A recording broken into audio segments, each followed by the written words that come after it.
well prepared because I know you have a lot. So with and I know because I know you, I know the answer to this question. But especially when you were the last tour you did with Martin Lawrence, the other tours, how do you go into it? Because I would think that you're like, okay, I'm going to be in front of more eyes than I have been before. So is your mindset, how do I capitalize on these new set of eyes? Wow, yes. And how do you go into that, deciding how you're going to capitalize? You know, so I'll be honest with you, that it's always the question, you know, you always trying to figure out how do you capitalize on the situation, what do you do, how do you maximize this situation.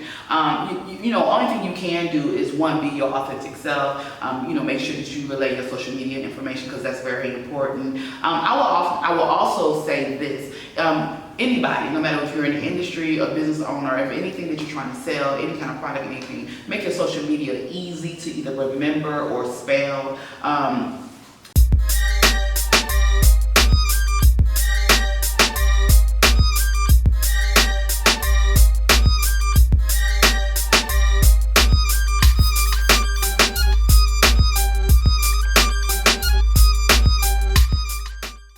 Welcome to the Chronicles. I am Justin Hall, the Grindpreneur. This is episode 101. We bring you everyday entrepreneurs doing extraordinary things. And when I say ordinary and everyday, these people are all still dope, but they are very tangible. Not everyone has access to Elon Musk or Bill Gates. I mean, I do. Well, you do, of course. But with that being said, our guest today actually needs no introduction. But she is the comedian extraordinaire.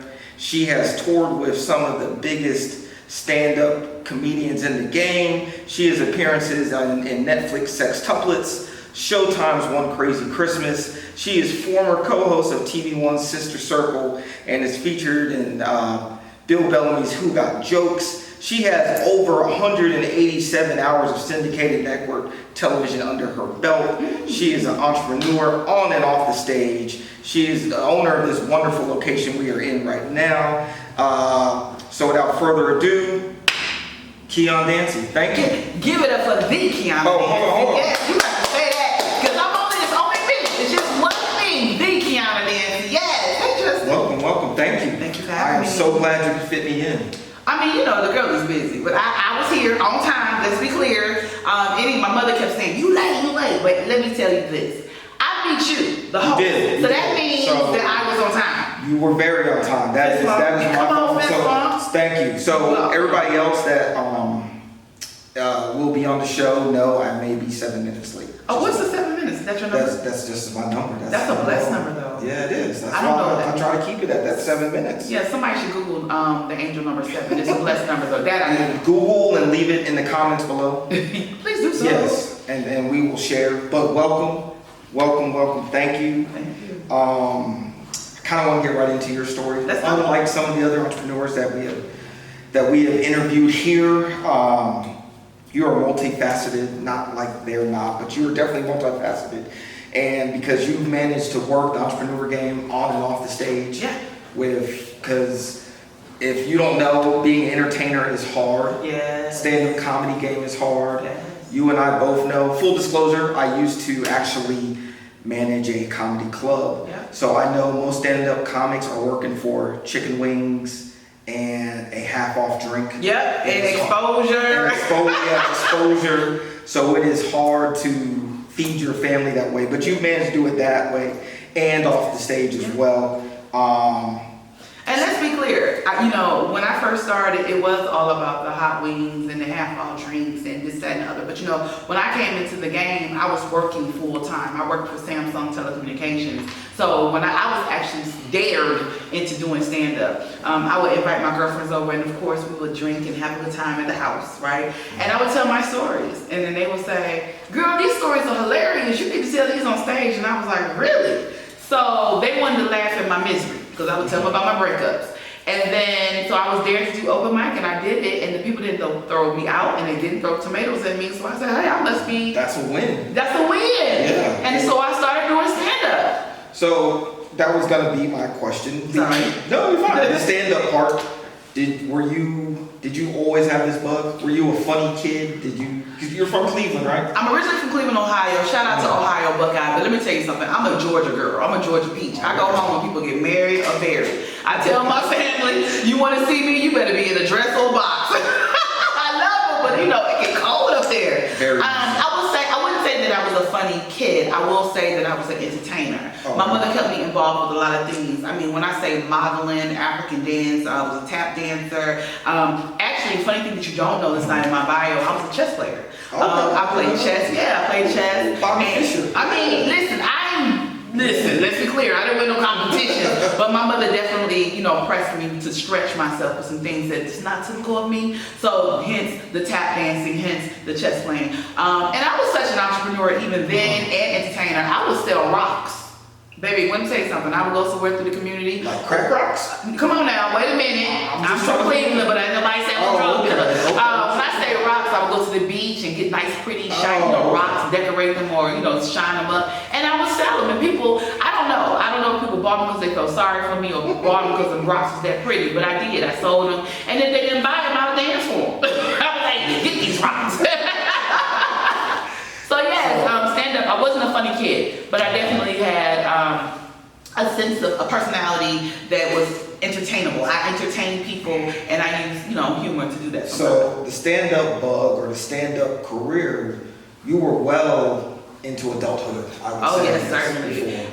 I got to give my background real quick. So when I graduated from Georgia Southern University, I'm a Hope Scholarship, Hope Scholar. I'm very proud of that because I know oftentimes people don't believe in the playing the lottery and hope doesn't need to still be around, but a lot of people benefited from hope. And I was able to go to school, not to say I get on loans, but I was able to go to school and graduate as a Hope Scholar. So when I graduated from Georgia Southern University, I worked for Sony, and from Sony, when Sony laid me off, I didn't know what I was going to do. You know what I mean? I was like, what do I do?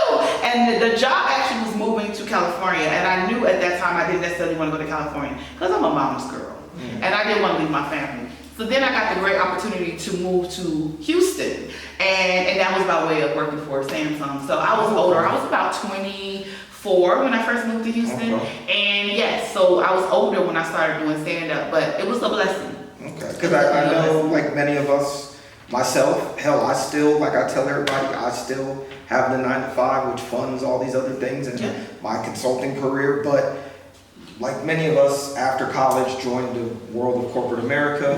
The one part I did on my notes, I knew you were Samsung because I worked for Sony.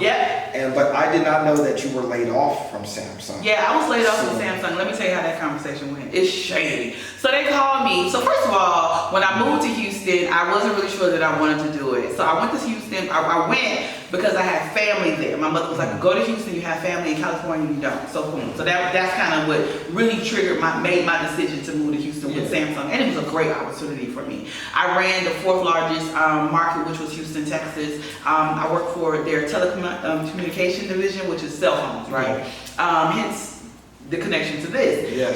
So when I moved to Houston, I literally got my lease for 15 months. We'll get into that in a second. Got my lease. And then on that 16th month, my mother was like, what are you going to do? You're going to sign your, you need to make a decision. You stay in this apartment or not. Like, I'm not a renter. I'm an owner. So she said, you got to get your real estate license and get out of this apartment. So when I got laid off from my job, I got my real estate license in the state of Texas so that I can sell my house to myself. And the reason that I brought that up, because you said you have a 9-to-5 to afford all the other things that you have to do. And that's important. Oftentimes we have dreams. Oftentimes we have, things that we want to do but don't necessarily know how we're going to do it because we may not have the money to do so. So I knew that I could talk anybody to anything. I could talk a polar bear into selling me his coat and giving me his ice. So I got my real estate license, bought my house. I did all that with Samsung, but also I used the money with my real estate license to afford some of the other things that I wanted to do. So I actually when I was buying my house, I was the agent that sold the house to myself, and I was the buyer that bought the house, right? That's a side note, but it's another hustle. You understand what I'm saying? So then when I got called from my boss was like, hey, we gotta lay 15% of the team off. you'll be fine. And I didn't understand that at that time. I was really nervous, had a brand new house, had a brand new car, and I did not know how I was going to survive. And the funny story, he actually called me and said, hey, we saw you on Who's Got Jokes. I was like, no, you didn't. Because I wasn't telling anybody that I was doing stand-up. And I was like, that wasn't me. That man sent me a picture. Wow. He sent me a picture of me doing stand-up, and I was like, I guess it is me. So long story short, he laid 15% of the team off. I was part of that, and that's when I packed my bags up and moved to LA. So you got your real estate license while working at Samsung? I sure did. I used Samsung to afford that because I had to pay for my schooling. Because I've been laid off many times, especially I think from 2008 to 2010, like 12 times. It happened. But I saw the writing in the water. Did you kind of feel it, or was it a shock? I actually had no idea. The market is always changing. That's the one thing that I would tell people, employees and entrepreneurs, pay attention to, the market, pay attention to, like you said, the water, see if the tides are turning left or right in your industry. And then always have a little something going on in the background, because what you don't want to do is get caught and not be able to afford your lifestyle or at least feed your family. So, so when I got laid off, I still had my real estate license and I still had the means to hustle. And so that is very important to me. And I think that if anything else, always have a little something going on inside. So you and I both know a lot of comedians, and the one difference, we've known each other 7 years or so now at this point. The one difference I've always seen is that even if you were struggling, no one knew. But there's other comedians that, like, if they didn't make this $50 when they drove 200 miles for this gig, they weren't going to be able to get home that night. But the one thing I've always seen with you, at least from outside appearance, never seemed like you had put yourself in that position. What do you think you were doing differently to make sure that at the end of the day, you were going to be okay as you followed your journey? The goal is to always be okay. And I know even though the dream will cost you, but you have to also, and that's why I say, even if you have a dream, always have something else going on the side so that you can eat. At the minimum, if you're an adult, you need to be able to provide for yourself. And I'm not going to say that my life has always been amazing and I didn't have struggle. I definitely know struggle. I don't like her and I don't like him. But I did what I had to do. But I will also say this. I have an amazing family support. My family, if one of us have, we all have. So it wasn't like, even if I went to a gig and I didn't get paid, which, that does happen sometimes, right? I always had someone else in my family that was like, okay, I know you're coming up short, let me help you. But I would say this, to anyone who is doing anything that is codependent on someone cutting you a check, you always have to have something else going. Maybe you make t-shirts, you sell merchandise at your shows, but you also make t-shirts for other people. That becomes a business. You use your skills that you know how to do. Like some people may know how to make websites. Some people may be able to create resumes. You have a skill set that is sellable. So use that skill set and monetize it so that you won't be in a situation if you don't get $50 that you can't get home. I just think that it's very important that you just utilize your skills and just monetize them, and whatever that is, figure out a way to sustain yourself while you're chasing your dreams. So, as I know we're going to have entrepreneurs, comedians, everybody listening. As a comedian, what were some of the things you did within the realm of comedy to eat? When there was times when I was not getting booked, because in the beginning you're not funny. I remember Rodney Perry, shout out to Rodney Perry. He used to tell me, your hustle out. He said your hustle is running. I forget how he said it exactly, but basically, my hustle was bigger and better than my funny at the time when he first met me. I wasn't as funny, as hard as I hustled. Yeah. Then eventually they caught up, right? So now my funny has look, it did not ran my hustle because I'm tired. But I would say the things that I did. I made sure that I was able to monetize my skill set. I made sure that when I wasn't getting booked, I actually created and started promoting my own shows. I hand sold my tickets. There was never a time that if I didn't get booked, that I didn't say, okay, you're not gonna book me, guess what I'm gonna do? I'm gonna create a show myself. So I started booking other comics. I found a sponsor. I booked the venue. I hand sold tickets. And back in the day, they didn't even know anything about that. When I say hand sell a ticket, I had a ticket in my hand for $20. And I would tell another comedian, hey, I'm gonna give you a stack of tickets. I remember this one guy. He was not funny at all, but he had a hustle on him that was undeniable and unmatched. I would give him a stack of tickets, literally give him 50 tickets. Sell those 50 tickets for $20 for me, and you keep $5 for every ticket. And then I'm gonna give you time on stage, and then I'm gonna give you a base pay. So that was a motivating factor for him. So not only am I employing myself and put money in my pocket, I'm also employing and booking my peers. So you just have to get creative.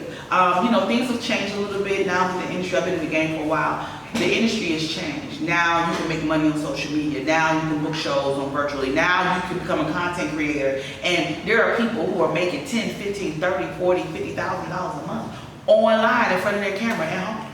Content alone. So the goal is to figure out what you're good at, monetize that, start booking your friends that you know that you get you a team, y'all start working and make it happen.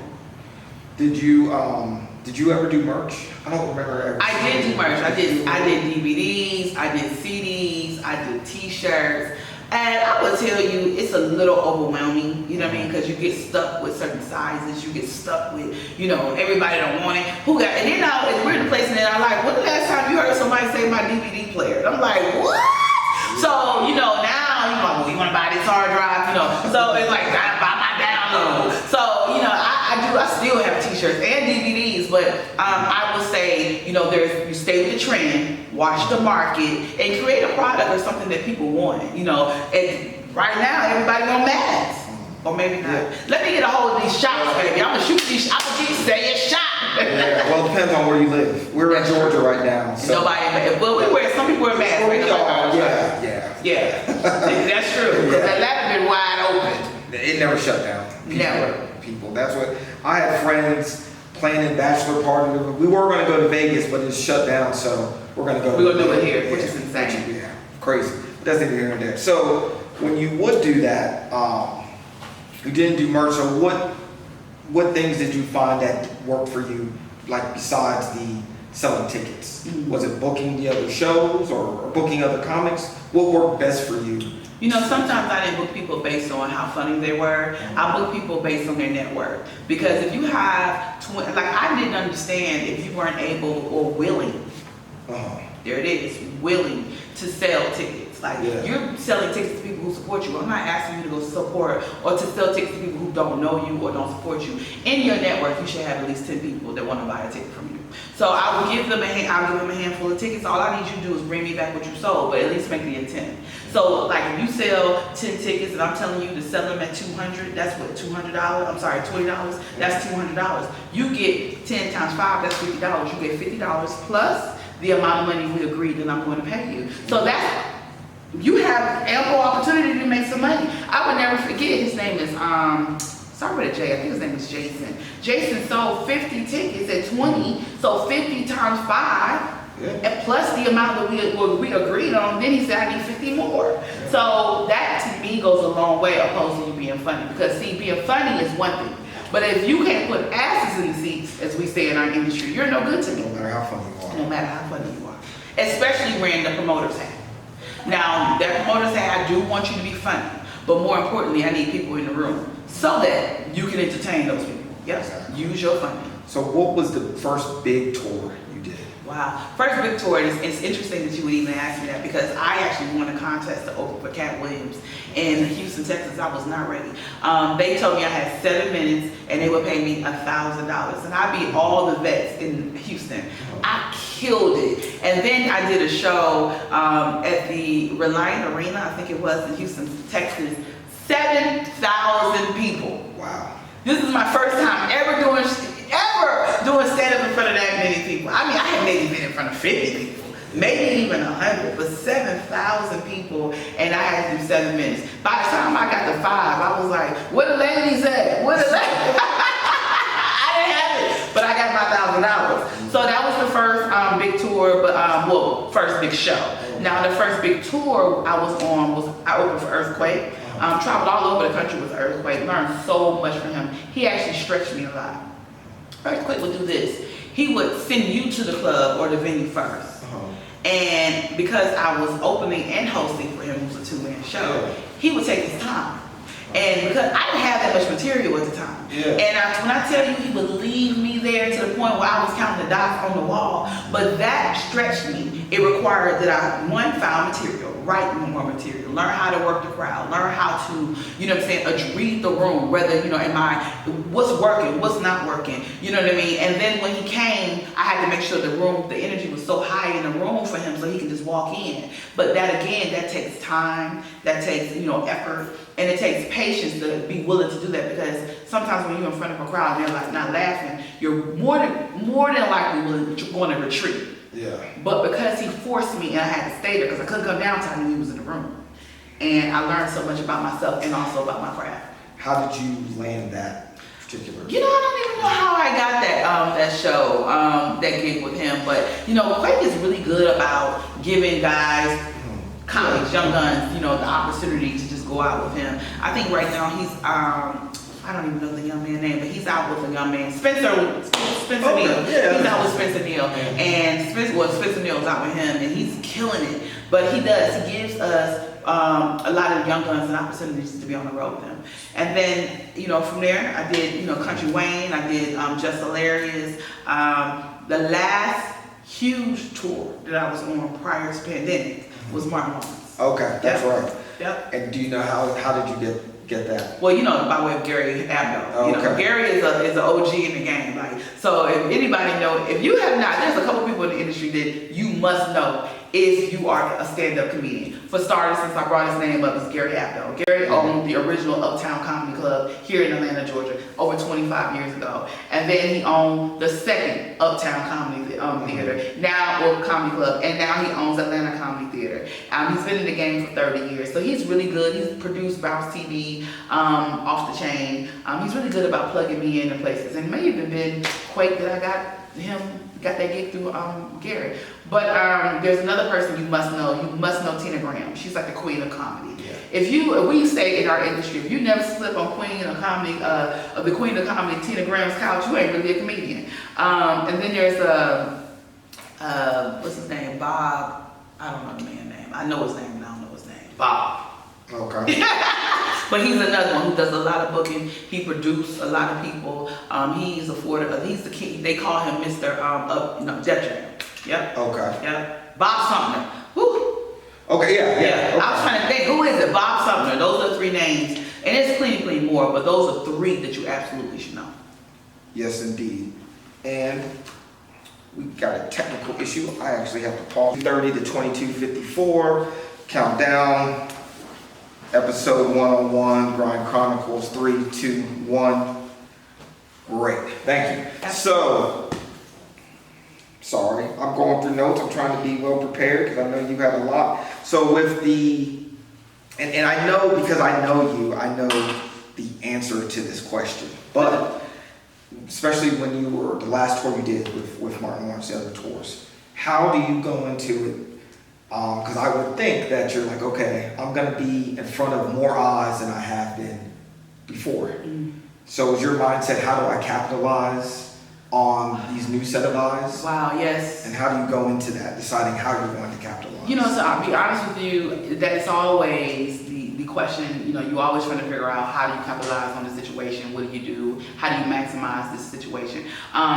You know, only thing you can do is, one, be your authentic self. You know, make sure that you relay your social media information, because that's very important. I will also say this. Anybody, no matter if you're in the industry, a business owner, if anything that you're trying to sell, any kind of product, anything, make your social media easy to either remember or spell. The good thing is my social media is my name. The bad thing is my social media is my name. Meaning, you know, most people don't really know how to spell Kiana. Most people want to spell Dancie with a Y. And so I oftentimes, over and over again, have to spell it. So what I do is to make sure that I slow down when I speak. I spell my social media. I leverage relationships, because here's what I've been trying to teach my brother. You know, relationships go a long way. A lot of things that I've booked, a lot of opportunities that I have, has been mainly based on relationships. Not necessarily that I've been the funniest or the most attractive or the most consistent, just the fact that I have relationships with those people. And I often like to say I'm always where I'm supposed to be as usual. So they know that they can rely on me too. So that's how I've been able to maximize and capitalize on the situation. Just be in the pocket and be ready to go. Be ready to go. So I know one of the biggest opportunities is, like I think we said in the intro, your 100+ hours of network television. You were a co-host for TV1's Sister Circle. Mm-hmm.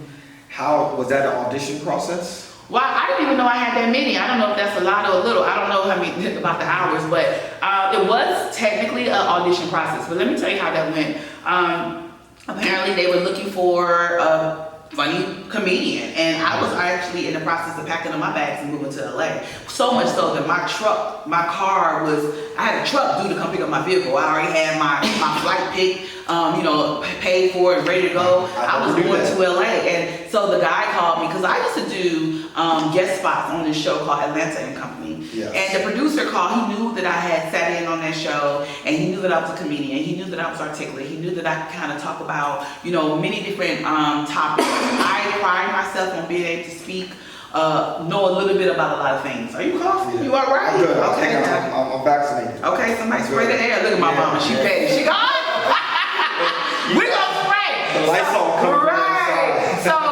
So when I got the call, he said, hey, we know someone that is looking to book a comedian, another co-host. All I know is this is going to be a co-host situation, very simple, similar to The View, all black women. And I was like, okay, whatever. I was kind of very passive about it because I didn't really, and not really passionate because of the way he sold it. Okay. He didn't tell me a whole lot about it. He didn't give me a lot of details other than, I think you'll be good for it, so you should give it a try. So I was thinking to myself like, okay, let's do it. Yeah. I had already lived in LA. I moved back from LA, back to Atlanta. Let's give it a try. And when I tell you, I promise you, when I auditioned, we auditioned over and over and over again with different groups. There was many different women that were plugged in, and it kept landing on the same four. Myself, let me speak properly. It kept landing on the same four. Selena Johnson, Rashawn Ali, Quad from American Medicine, and then myself. So get you some water and lubricate your throat.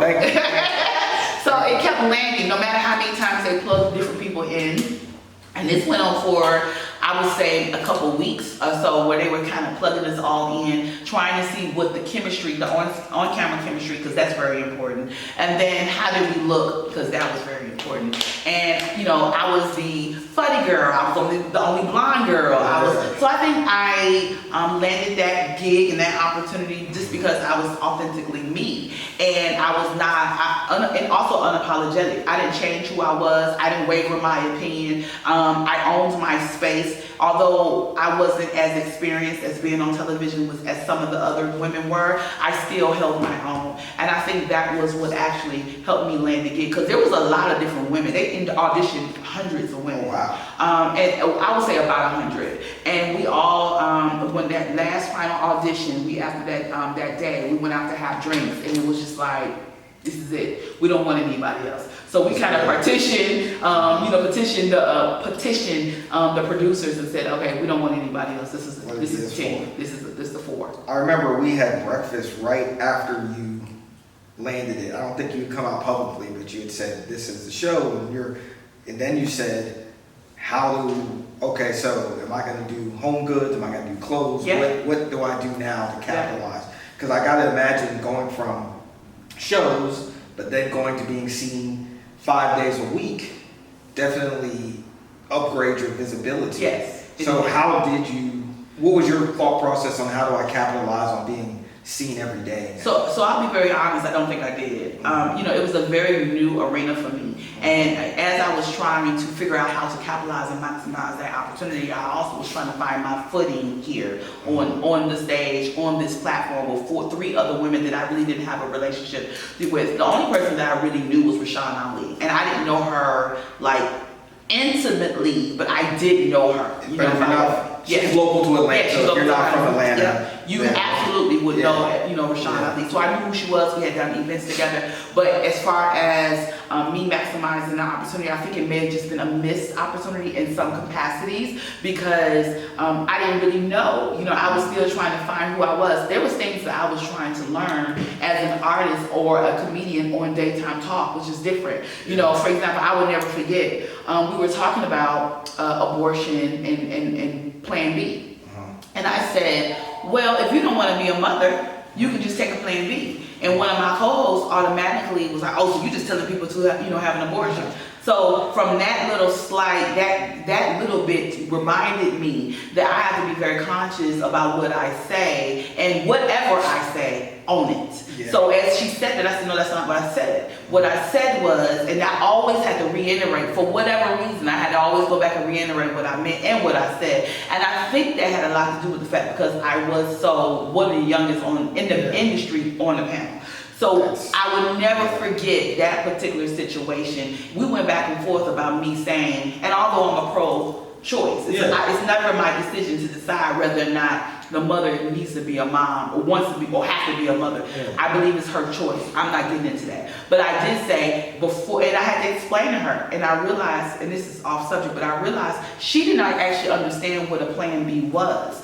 You only take a Plan B if there was a mistake, if something happened. If you take the Plan B to prevent the pregnancy, not that you are pregnant already and it kills the pregnancy. Yeah. So the fact that she didn't understand that left me in a position where I had to not only defend my statement, but also explain and educate her and the viewers. So me coming from nighttime stand-up, I have a pass. I can say whatever I want to say. But during the daytime, when there's kids and mothers and all, it's a different format. It's a different format. Because on stage, your goal is to purposely cross that line. That is absolutely what you do. And you have that pass. Yeah, and you have the pass to cross the line. They know that's why you're there. And that's why they're there. Yeah. We're here to see what she gonna say. Yeah. But on daytime talk, you do have to be a little bit more conscious of your audience. And then would it be a daytime talk? There also were maybe children watching. So you have to be very conscious of your audience and your statements, and whatever you say, own it.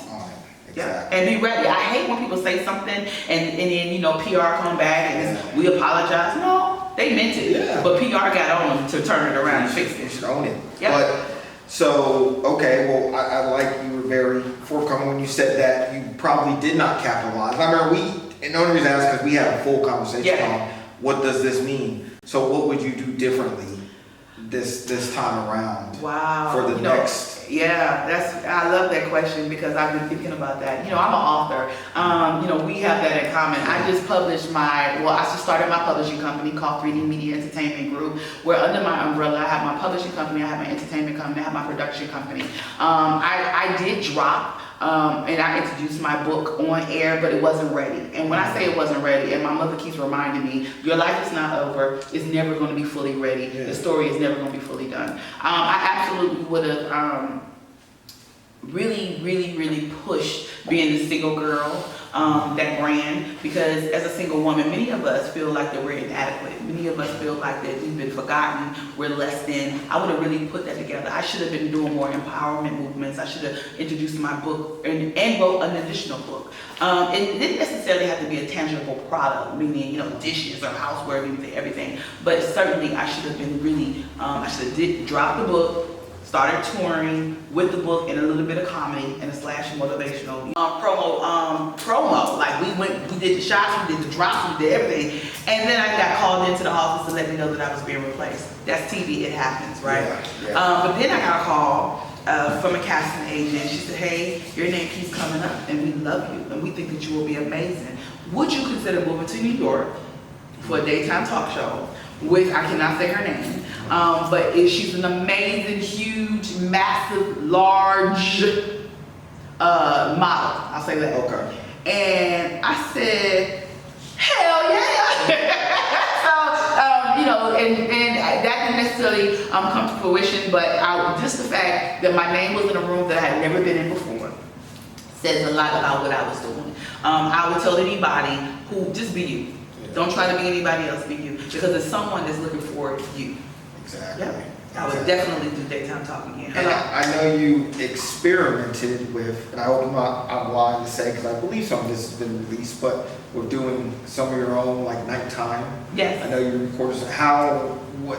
Where are you at with that? You know, it's funny that you brought that up because I have so many irons in the fire. Just one pop off, it will just be amazing for me. But again, it's not in my time, and I have to remind myself that even though I wanted to hurry, I wanted to be now, I wanted it yesterday, I wanted it 2 years ago. God knows what's good for me. So just to answer your question directly, yes, I am working on some things. I did while I'm doing the pandemic. I did a lot of quote unquote podcasting or IG, and I went IG live. I interviewed so many people, the likes of oh my God, Mama help me, you over there, pull it up. He just had a birthday. What's the man? I think he's drinking vampire blood because the man don't age. Dougie Fresh. Oh, okay. Killer Mike. Bun B. I interviewed Yellow Pain. Okay. I interviewed April Ryan. I interviewed so many amazing talent, that I was able to just sit down and talk. Say it again. Pastor Bernard. Okay. Pastor Dwayne Myers. I interviewed, one that I was, and I cannot believe KRS-One. The professor. Yes, that conversation was so dope. I was like, the whole time. So, I really, and I just used my relationships to speak on the phone like, hey, this is what I want to do. Can you make it happen? And that was all on IG. Another missed opportunity because it could have been a podcast. But what I did learn is, one, I'm capable of holding it down by myself. Yeah. And then two, I learned that, it's not as hard to do all this at home. And so while I thought I needed a studio and I need this and this and that, honey, you need a phone and maybe a camera and a light box. Yeah. Period. Yeah. Maybe a camera. Use your phone. Maybe. Use your phone. Yep. We're sitting here using my computer. Yeah. So Yeah. Things are take it easier. away Yeah. and get started. And then you can't lose if you listen. You can't lose. Yeah. All you have to do is just start. Yeah. Yeah. And it's not losing. You just pivot to something else. Come and on. You have that experience. Yeah. So we've touched a lot of the entertainment side. We did. But that was very important because that's important to your story. But we're sitting here in your beautiful location in sunny Duluth, Georgia. Yes. CPR. Yes. So tell us about CPR. I want to say one more thing because you mentioned something and I neglected to say it. When there is an obstacle, don't run from it. Approach it dead on. Because through that obstacle, there is a lesson to be learned. Yeah. So even when, I maybe wasn't getting booked, or if I felt like I was being overlooked, I start writing, start booking yourself, start leveraging relationships, start, collaborating, so that you never know what would happen through that collaboration. You never know the opportunities that will come out of that. And oftentimes when people, period, this is not a black, white, or blue thing, this is not a Democrat or Republican thing, this is not an older, younger, whatever. Oftentimes when you encounter a obstacle, rather than approach it head on, we grab our stuff and we run. Don't do that. Don't do that. Hit it dead on, because you never know what the lesson is. And when you come on the other side of that, not only do you have experience, not only do you have a story to tell, you have a testimony. Man, it's a win. Yeah. It's a win. Even if it knocks you down, get up. It's a win. Yes. And what you just touched on, and I'm looking right at the camera, I want to say this too, these other things, the writing, the things you come back to, you're not in front of the camera, those are the things that pay the bills long term. Yes. Those are the things that you continue to eat from long after you're And they pay big money. Yes, Yep. yes, very much so. Absolutely. So back to CPR. CPR. We're here in your wonderful location. Yeah. Tell us how tell us how you got involved. But it's so funny because my mom actually should be on camera, but she refuses to put her to get on camera, so they put me in front of the camera. So CPR Cell Phone Repair is a franchise that repairs cell phones, computers, drones, tablets. We literally sell mobile devices. We are a one-stop shop. You can buy accessories. We've even started to implement classes where if you don't know how to use your phone or use your computer or your mobile device, we can actually train you on that. CPR, we have over 1,000 locations across the world. I pride myself on saying this, that my mother and I are one of 2 Black women that owns within the company. So I'm one, my mother is the second, right? This is a family-owned business. My mother and my brother and I, we're partners in this business. And we have multiple employees. We've been able to help people. We've had multiple, Lord have mercy, we've had multiple employees. So we have a very, very good team right now. And this company actually started here in Georgia. Okay. Yes, I believe it was Ackworth or one of those northern cities, but it was founded here in Georgia, and the family franchise, the headquarters is in Cleveland, Ohio, hometown. Okay. Hey!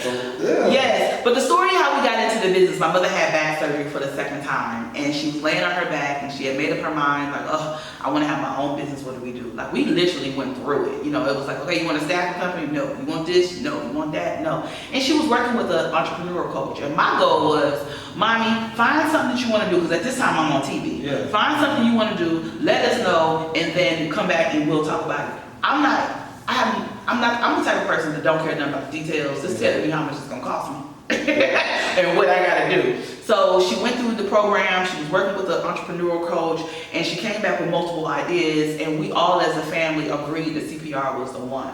I worked for Sony, my mother worked for LG at one time, my brother worked for different technical companies, and so we agreed, like, okay, this will be an easy transition for us all, because we had all of us had technical experience. So when you came into this, when you guys said, all right, we're gonna put some money on the streets, was it a franchise model you were looking for, or was it just whatever the best opportunity was? I'm not sure if there was necessarily a franchise model we were looking for, because to be honest with you, I was like, let's just get some chicken. Let's get a chicken shack. Yeah. Let's sell a wing stop, because what I do know is people gonna die. Yeah. They gonna lie, and they gonna eat. You know what I'm saying? So for me, I didn't think it was like, okay, Mom, this sounds great, but I'm telling you, we need to sell some chicken. You know what I mean? So but the problem with that is none of us wanted to cook. None of us wanted to be we didn't know anything about running a restaurant. We didn't know anything about, actually cooking like that at a professional level or retail space or level. So we didn't. And so when she brought it to us and she discussed the business, we thought, okay, it wasn't an astronomical buy-in, right? It wasn't something that would be too far-fetched from what we do. You know what I mean? Like, I wasn't about to put my hands, what do you call it, bathing chicken, battering chicken. I wasn't gonna do that. I just wanted to come and wave and leave. So this was an easier fit for our lifestyle. And so overall, I think we all, I won't say settled, but we decided on this business because it fit our lifestyle. Okay. So just if you're watching or listening, this is a franchise. It's a franchise. You buy into a franchise model. I do have some experience on the other end. One of my many jobs is I work for the UPS store corporate, so I went around and vetted franchisees. Because what happened is you have someone that says, hey, I have $250,000 in the bank. I want to buy into. And at first, UPS let them, and then they realized people were selling pottery they made out of the stores. So just the craziest things you can imagine. So it's part of a model, and they want you to all look the same.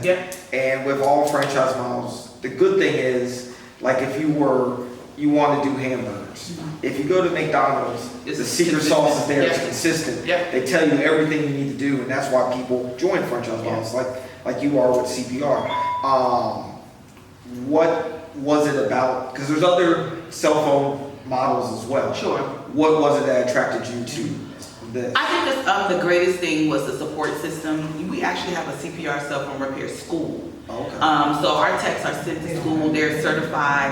We have all of our techs are Apple certified. They've had over 30 hours of Apple training and certification. I think overall it was the support system, and then and the royalty wasn't.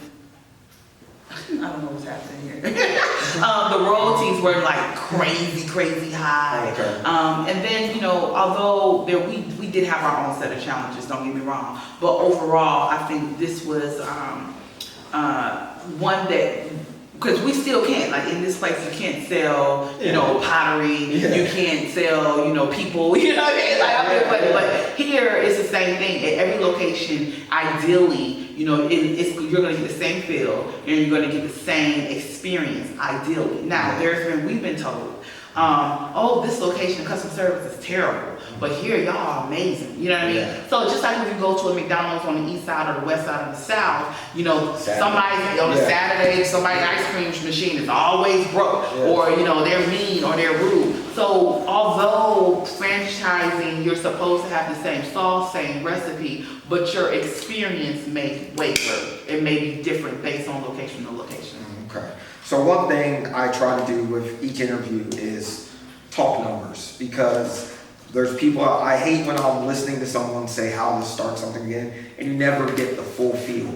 So if you can, what are, buying into a process like that, what would someone on average be expected to spend? The startup cost is approximately $125,000. And this is another thing I'm gonna say, another reason why I say I think we decided on cell phone repair. I always wanted to own a Jamba Juice. Okay. Jamba Juice, you have to have, I think, something like 1 million liquid. Oh, okay. Wow. It's something crazy like that. And then like 250 in the bank, but wait, 1 million liquid, or is it 1 million, you have to be worth 1 million and maybe it's 250 in the bank, something like that. There's something crazy, because I looked at so many franchises, so please forgive me. But there's multiple franchises that want you to, especially nowadays, Wingstop, they want you to be 1 million liquid. Yeah. They want you to actually have $1 million in the bank before they agree to you coming on board. This particular franchise did not require that you had such a large amount of money just in the bank.